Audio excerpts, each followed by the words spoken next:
Hassan amakuru yacu uno munsi tuyahere neza na neza hariya kwa The Bane ubona yuko mu mwanya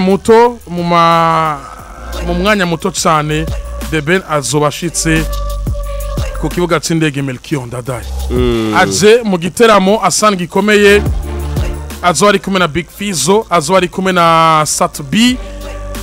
Yes, ku murongo wa telefone turi kumwe na manager Nobja Hassan. Manager Nobja, tumwakire. Nobja, yego amahoro umeze neza? Tumeze neza, turi mu Burundi ubu ndi mu modoka, dufite imodoka nyinshi cyane tugiye gutegera The Bane ku kibuga cy'indege cya hano i Bujumbura. Ndi mu modoka ndi kumwe na Mr John wateguye igitaramo, ndi kumwe na manager mukuru Muyoboke ndetse na timu nzima yose ishyigikiye The Bane muri ibi bitaramo ari kugira no i Bujumbura. Ego, Nobja asanzwe afise inzu yitwa Country Record. Nobja no umuntu akomeye cyane muri entertainment yari mu gihugu cy'u Rwanda. Ndashaka utubwire ikirere kimeze gute kuva ugishika i Bujumbura, ubona imyiteguro imeze gute, icizere kirahari yuko ku munsi wa gatandatu no ku munsi w'Imana hasha. Bwira abakunzi y'umuziki w'u Burundi bariko barakumviriza muri kano kanya muri Buja FM. Sofa ngewe byarantunguye, ntabwo nari nzi ko abarundi ari uku nguku bishimira abahanzi, sinari nzi ko abarundi bafatanya mu gutegura ibitaramo. Abarundi bose bishimye, ibintu ni show. Abanyarwanda barenga ibihumbi barimo barava i Kigali no mu bindi bice bitandukanye by'igihugu berekeza hano mu mujyi wa Bujumbura. Mbega twishimye byaturenze. Gusa big up kuri president wacu, president w'u Burundi Evariste, His Excellence Evariste. Turamushimiye cyane kuko unarebye Burundi urabona ko Burundi buri kugenda butera imbere. Abarundi baba n'abana beza, tumeze neza, turasabanye rwose. Ego, The Bane agiye kuza, hari amakuru twamaze kuronka yuko aza gushika ku kibuga c'indege ari kumwe n'umukunzi wiwe. Bimeze gute? Agiye kuza na timu y'abantu bangahe?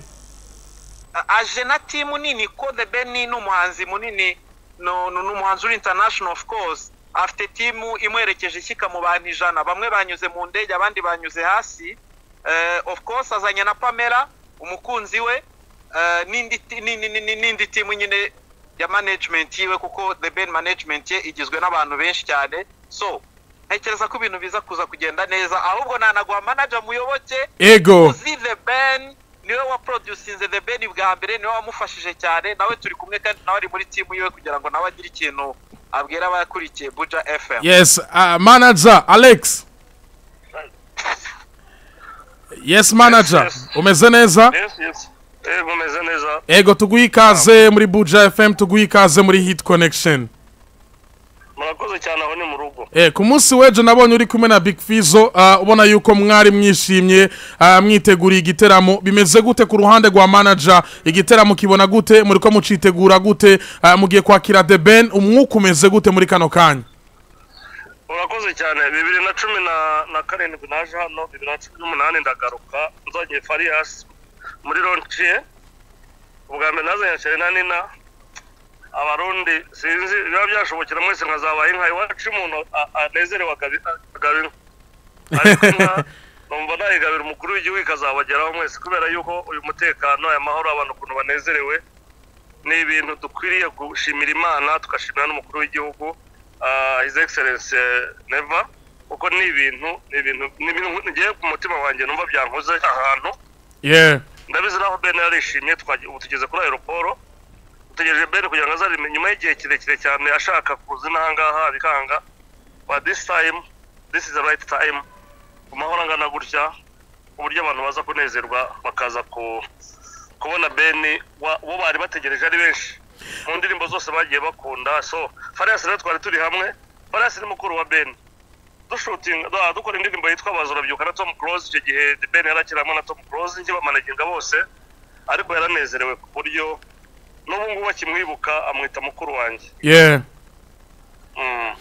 Alex, waramanaginze The Bane, none munsi muracakorana. Ndashaka ubwire n'abakunzi y'umuziki w'u Burundi bariko baratwumviriza, kuko iyi ni radio ikomeye cyane, radio yumvirizwa. Bane n'umunyempuwe, kuronshinga umudamu wawe Burundi ati giye kubatumira bazanzire mu bukwe ati nje kubaririmbira n'abatumire bazanzire mu bukwe kubera ko nabavandimwe banje urumva nibwo bwa mbere azanye Ben official ubundi babizi ko yagaza tukamubona ari uko yamaze kugera kuri stage ariko aramuzanye aje kumwereka abarundi kuko abanyarwanda twaramubonye yagiye yamaze kujya mu rukiko arasezerana ubu gisigaye n'ubukwe so urumva rero Ben kuri jewe Ben ni murumuna wanje Ben ni namumenye ataratangira gukora umuziki ari umwana muto kuri ndigiye yaje kugera kuri umuziki aba umuntu munini ajya gutura muri Amerika ariko atarigeze yibagirwa iwacu mu Rwanda cyangwa mu Burundi kuko yakomeje no kuduha indirimbo z'inyarwanda ego kugira ngo abantu abamukunda bose bamukurikire so rero Ben is ready kudukorera ibidasanzwe ego fata umwanya wawe utumira abarundi unababwira ingene performance ziba zimeze abarundi batumire muri ubu buryo reka bahereza uteguye igitaramo kugira ngo nababibwirire John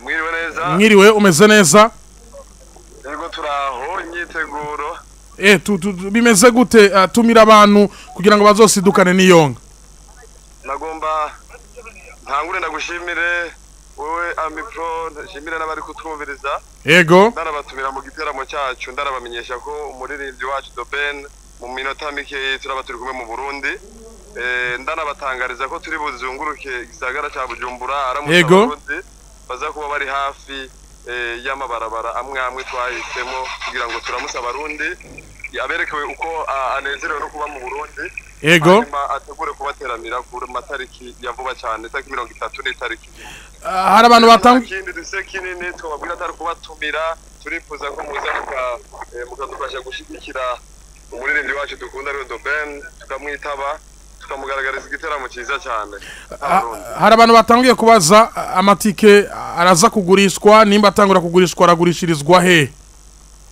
amatike araza turamenyesha aho amatike agiye kugurishirizwa mu mwanya mutoyi nyuma yuko tuhejeje kuzunguruka turamusa abarundi mu gisagara cya Bujumbura cyiza cyacu ego tugusimire cyane kuba wemeye guca ku murongo wa telefone mugire akazi keza cyane murakoze cyane namwe mugire ibihe byiza n'abari gukurikira radio yacu nziza dukunda